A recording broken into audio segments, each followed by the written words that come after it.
Pengertian kelompok. Secara sederhana, kelompok adalah perkumpulan yang terdiri dari dua orang atau lebih yang memiliki tujuan yang sama.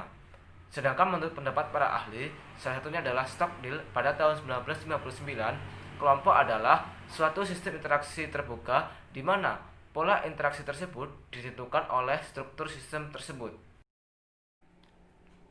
Jenis-jenis kelompok. Yang pertama adalah kelompok formal. Kelompok formal adalah kelompok yang sengaja dibentuk oleh organisasi untuk melaksanakan tugas tertentu. Pada umumnya, kelompok formal memiliki aturan dan pembagian tugas yang jelas.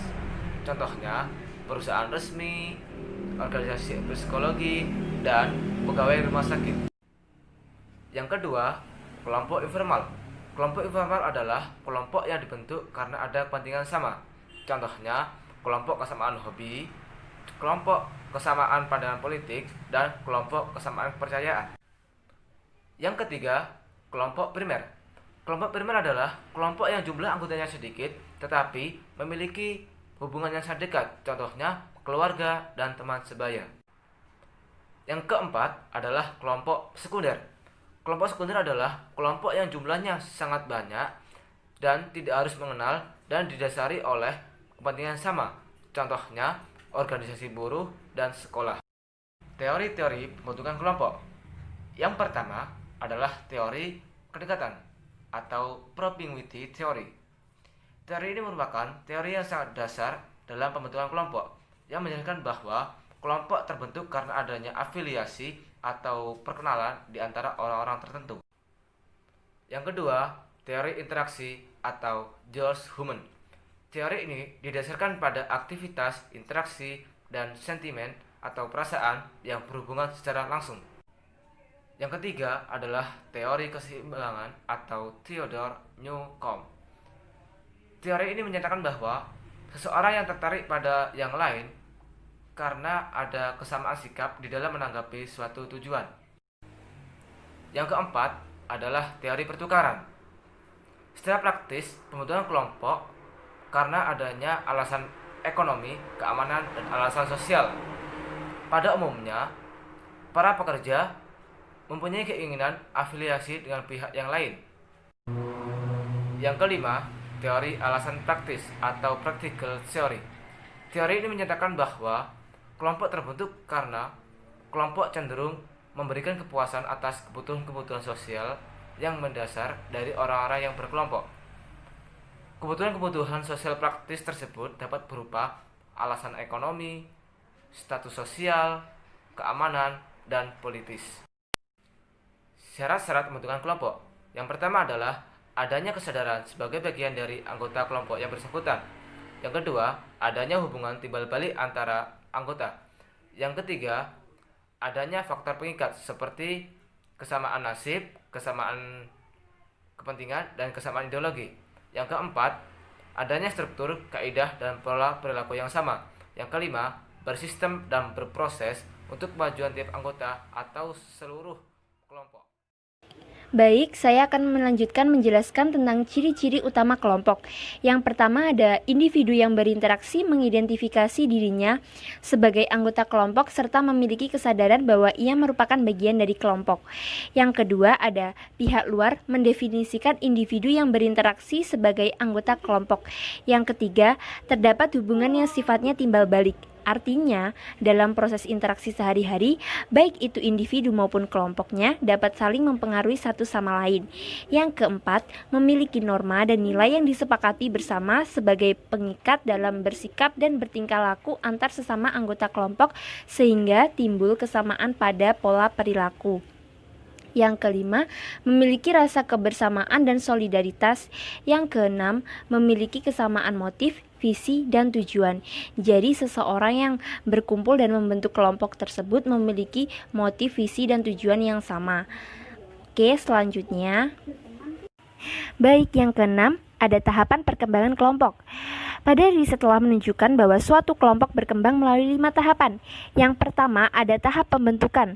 Pada tahap ini biasanya orang-orang mulai bergabung ke dalam kelompok dan mulai menentukan tujuan kelompok, struktur, serta kepemimpinan kelompok. Yang kedua ada tahap pancaroba atau keributan. Pada tahap ini perkembangan kelompok dapat dicirikan dengan konflik intrakelompok yang terjadi karena perselisihan siapa yang berhak mengelola kelompok dan apa yang harus dilakukan. Yang ketiga ada tahap penormaan. Biasanya tahap ini hubungan akrab mulai terjalin, kelompok mulai menyatu dan sudah terbentuk norma yang mengikat perilaku seluruh anggotanya. Selanjutnya ada tahap pelaksanaan. Pada tahap ini struktur kelompok telah ditetapkan dan diterima anggota. Yang terakhir ada tahap penundaan, di mana pada tahap ini anggota kelompok bersiap-siap membubarkan diri dan cenderung fokus pada kegiatan penyelesaian daripada pelaksanaan tugas. Oke, selanjutnya ada fungsi-fungsi kelompok. Fungsi kelompok yang pertama adalah sebagai kelas belajar. Sebagai kelas belajar, kelompok merupakan media interaksi belajar antar pelaku utama. Mereka dapat melakukan proses interaksi edukatif dalam rangka mengadopsi inovasi. Mereka dapat saling asa, asi, dan asuh dalam menyerap suatu informasi dari fasilitator, mediator, pemandu, pendamping, penyuluh, dan pihak lain. Mereka akan dapat mengambil kesepakatan tindakan bersama apa yang akan diambil dari hasil belajar tersebut. Dengan demikian, proses kemandirian kelompok akan dapat dicapai. Fungsi yang kedua yaitu kelompok sebagai wadah kerjasama. Sebagai wadah kerjasama, kelompok pelaku utama merupakan cerminan dari keberadaan suatu wadah kerjasama. Yang ketiga ada kelompok sebagai unit produksi. Kelompok pelaku utama sebagai unit produksi erat hubungan dengan wadah kerjasama. Misalnya kelompok pembudidaya ikan. Dengan melaksanakan kegiatan budidaya secara bersama-sama dapat dicapai efisiensi yang lebih tinggi. Misalnya dalam pengadaan sarana produksi, perkreditan, dan pemasaran hasil. Yang selanjutnya adalah kelompok sebagai organisasi kegiatan bersama. Dengan berkelompok maka pelaku utama akan belajar mengorganisasikan kegiatan bersama-sama, yaitu membagi pekerjaan dan mengorganisasikan pekerjaan dengan mengikuti tata tertib sebagai hasil kesepakatan mereka. Yang kelima, kelompok sebagai kesatuan swadaya dan swadana. Kelompok pelaku utama adalah kumpulan pelaku utama yang mempunyai hubungan atau interaksi yang nyata, mempunyai daya tahan dan struktur tertentu, berpartisipasi dalam suatu kegiatan. Hal ini tidak akan dapat terwujud tanpa adanya kesatuan kelompok tersebut. Selanjutnya, di sini nomor 8 ada kinerja dan kepuasan kelompok kerja. Terdapat faktor-faktor utama yang menentukan kinerja kepuasan kelompok, yaitu yang pertama adalah kondisi eksternal di luar kelompok. Suatu kelompok dipengaruhi oleh kondisi eksternal yang dibebankan kepadanya.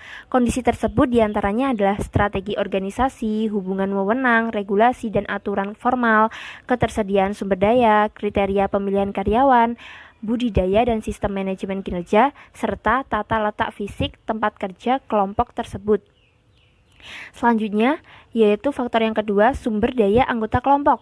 Sumber daya ini mencakup pengetahuan, keahlian, kemampuan, serta kepribadian. Selanjutnya, faktor yang ketiga ada struktur kelompok. Tim kerja memiliki struktur internal yang membentuk perilaku para anggotanya dan mempengaruhi kinerja kelompok.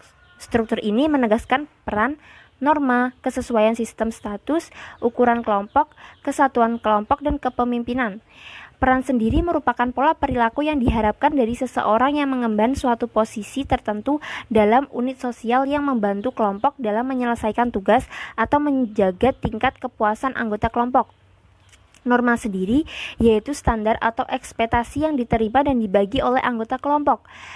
Kesesuaian merupakan orang yang menyesuaikan diri dengan kelompok agar dapat diterima oleh kelompok tersebut. Selanjutnya ada sistem status, suatu posisi, peringkat atau nilai prestis untuk anggota kelompok yang berfungsi sebagai pengakuan atas kontribusi individu untuk kelompok dan sebagai motivator perilaku. Untuk ukuran kelompok ada small groups, di mana menyelesaikan tugas lebih cepat daripada large group dan lebih efektif dalam menggunakan fakta. Yang kedua ada large group. Large group ini memecahkan masalah lebih baik daripada small groups dan lebih efektif dalam mencari fakta. Yang ketiga ada social living, di mana kecenderungan seseorang untuk tidak berupaya maksimal ketika bekerja secara kelompok dibandingkan individual.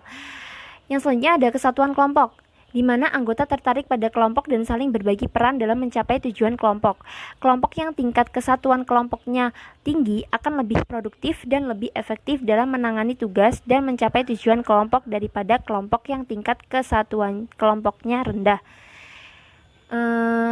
Faktor yang keempat, terakhir ada proses kelompok. Dalam proses ini terdapat dua proses kelompok yang penting, yaitu pengambilan keputusan kelompok dan manajemen konflik.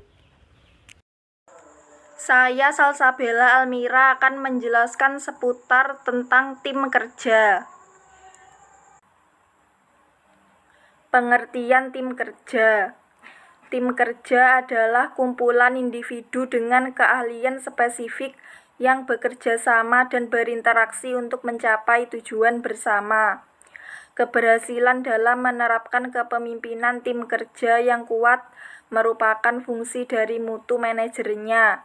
Semakin tinggi mutu manajer dicirikan dengan semakin besarnya kekuatan kepemimpinannya yang mencakup 4 domain, yakni aspek-aspek eksekusi, mempengaruhi individu karyawan, membangun hubungan, dan berpikir strategis. Keempat domain itu tidak berdiri sendiri, melainkan saling memperkuat satu sama lain atau sinergis. Manfaat dan tujuan tim kerja. 1. Manfaat bekerja dalam tim. Bagi organisasi tim, dapat meningkatkan produktivitas kerja, meningkatkan kualitas kerja, meningkatkan mentalitas kerja, dan meningkatkan kemajuan organisasi. Bagi anggota tim, tanggung jawab atas pekerjaan ditanggung bersama sebagai media aktualisasi diri, stres atau beban kerja berkurang. 2. Tujuan bekerja dalam tim. 1. Kesatuan tujuan. 2. Efisiensi. 3. Efektif. Jenis-jenis tim kerja. Menurut Duff, jenis tim kerja terdiri dari 6 jenis, yaitu 1. Tim formal adalah sebuah tim yang dibentuk oleh organisasi sebagai bagian dari struktur organisasi formal. 2. Tim vertikal adalah sebuah tim formal yang terdiri dari seorang manajer dan beberapa orang bawahannya dalam rantai komando organisasi formal. 3. Tim horizontal adalah sebuah tim formal yang terdiri dari beberapa karyawan dari tingkat hierarki yang hampir sama tetapi berasal dari area keahlian yang berbeda. 4. Tim dengan tugas khusus adalah sebuah tim yang dibentuk di luar organisasi formal untuk menangani sebuah proyek dengan kepentingan atau kreativitas khusus. 5. Tim mandiri adalah sebuah tim yang terdiri dari 5 hingga 20 orang pekerja dengan beragam keterampilan. 6. Tim pemecahan masalah biasanya terdiri dari 5 hingga 12 karyawan yang dibayar per jam dari departemen yang sama, di mana mereka bertemu untuk mendiskusikan cara memperbaiki kualitas, efisiensi, dan lingkungan kerja. Peranan tim kerja. Peranan tim secara umum yaitu menggunakan kemampuan dan keahlian unik mereka yang bebas dari berbagai pembelajaran akademis. Misalnya kemampuan mengkoordinasi kreativitas komunikatif. 9 peran tim yang harus dipenuhi yaitu 1. Pencipta pembaharu, 2. Penjelajah promotor, 3. Penilai pengembang, 4. Pendorong pengorganisasi, 5. Penyimpul penghasil, 6. Pengawas pemeriksa, 7. Pemerkuat penasehat, 8. Pelapor penasehat, 9. Penaut. Tahapan perkembangan tim kerja. Ada 4 tahap perkembangan tim, yaitu 1. Undevelopment. Tahap undevelopment ini adalah tahap yang paling sering dijumpai pada suatu organisasi. Salah satu ciri dari tahap ini adalah 1. Terlihat sekelompok orang mengerjakan suatu tugas tetapi mereka tidak bersepakat tentang bagaimana seharusnya mereka bekerja. 2. tidak melibatkan perasaan individu karena dianggap tidak pada tempatnya untuk membicarakan perasaan orang lain secara terbuka. 2. Experimenting. Tahap ini dimulai ketika tim secara bersungguh-sungguh mulai meninjau ulang metode operasional yang berlaku selama ini. 3. Consolidating. Setelah berhasil menyelesaikan masalah antar pribadi di tahap 2, tim mulai memiliki kepercayaan diri, keterbukaan, dan dipercaya untuk mencoba cara kerjanya. 4. Mature. Setelah mengetahui penjelasan dari tahap 3, maka tersusunlah dasar terbentuknya suatu tim yang matang. Assalamualaikum warahmatullahi wabarakatuh. Saya Lailatul Sarifah, NIM 200810301072 dari Prodi S1 Akuntansi, pengantar manajemen kelas D. Di sini saya akan mempresentasikan tentang dimensi dalam tim kerja, model efektivitas tim kerja, tantangan masa kini dalam mengelola tim, dan perbedaan tim kerja dan kelompok kerja. Dimensi dalam tim kerja. Michael Watts memaparkan ada 2 dimensi dari fungsi tim, yaitu tugas yang harus diemban oleh tim dan faktor-faktor sosial yang mempengaruhi bagaimana para anggotanya merasakan tim sebagai sebuah unit sosial. Dalam dimensi ini ada 4 dimensi yang efektif. Yang pertama, dimensi personal, terdiri atas tim yang efektif memiliki komitmen yang dalam satu dengan yang lain. Yang kedua, segenap tim saling menularkan antusiasme. Dimensi yang kedua yaitu dimensi relasional, yang terdiri atas tim yang efektif berkomunikasi secara terbuka dan jujur. Yang kedua, mereka memanage konflik secara bijak. Dan dimensi yang ketiga yaitu dimensi strategis, terdiri atas tim yang efektif fokus kepada visi yang menjadi pendorong untuk terus maju bersama. Mereka menyepakati dan mengikuti sasaran yang jelas. Dimensi yang keempat yaitu dimensi proses. Dimensi yang efektif sangat terbuka terhadap perubahan dan mereka memiliki kesadaran yang kuat akan keterkaitan segenap anggota tim. Model efektivitas tim kerja. Efektivitas tim kerja didasarkan pada 2 hasil-hasil produktif dan kepuasan pribadi. Faktor-faktor yang mempengaruhi efektivitas tim kerja yaitu konteks organisasi, struktur, strategi, lingkungan budaya, dan sistem penghargaan. Nah, dalam model efektivitas ini, ciri-ciri tim yang efektif yaitu yang pertama, tujuan yang sama. Kedua, antusiasme yang tinggi. Ketiga, peran dan tanggung jawab yang jelas. Keempat, komunikasi yang efektif. 5. Resolusi konflik. Yang keenam, share power. Yang ketujuh, keahlian. Dan yang terakhir, evaluasi. Tantangan masa kini dalam mengelola tim. Dalam sebuah tim, kadang-kalanya juga terdapat tantangan seperti perbedaan pendapat, adanya masalah yang susah untuk dicarikan solusi, dan lain-lain. Dalam menghadapi tim global dalam masa kini, ada beberapa manfaat dan kerugiannya, antara lain kerugiannya yang pertama tidak menyukai anggota tim, yang kedua tidak mempercayai anggota tim, yang ketiga masalah komunikasi, yang keempat stres dan tekanan. Tapi di samping itu ada juga manfaatnya. Yang pertama, ide-ide lebih beragam, yang kedua pemikiran kelompok terbatas, yang ketiga bertambahnya atensi dalam memahami gagasan, sudut pandang dan sebagainya dari orang lain. Perbedaan tim kerja dan kelompok kerja. Laurie J. Mullins membedakan kelompok dan tim berdasarkan 6 variabel. Yang pertama yaitu ukuran. Kalau tim itu terbatas, sedangkan kelompok itu medium dan besar. Variabel yang kedua seleksi. Kalau tim itu krusial, sedangkan kelompok itu imaterial. Variabel yang ketiga kepemimpinan. Kalau tim itu berbagi atau dirotasi, sedangkan kelompok itu solo. Variabel yang keempat persepsi. Kalau tim itu pemahaman, pengetahuan, saling melengkapi, sedangkan tim fokus pada pemimpin. Variabel yang kelima, gaya. Jika tim, peran koordinasi yang tersebar, sedangkan kelompok konvergensi konformisme. Dan variabel yang terakhir yaitu semangat. Jika tim interaksi dinamis, sedangkan kelompok kebersamaan mengalahkan musuh. Sekian presentasi dari saya. Apabila ada kurang lebihnya, saya mohon maaf. Wassalamualaikum warahmatullahi wabarakatuh.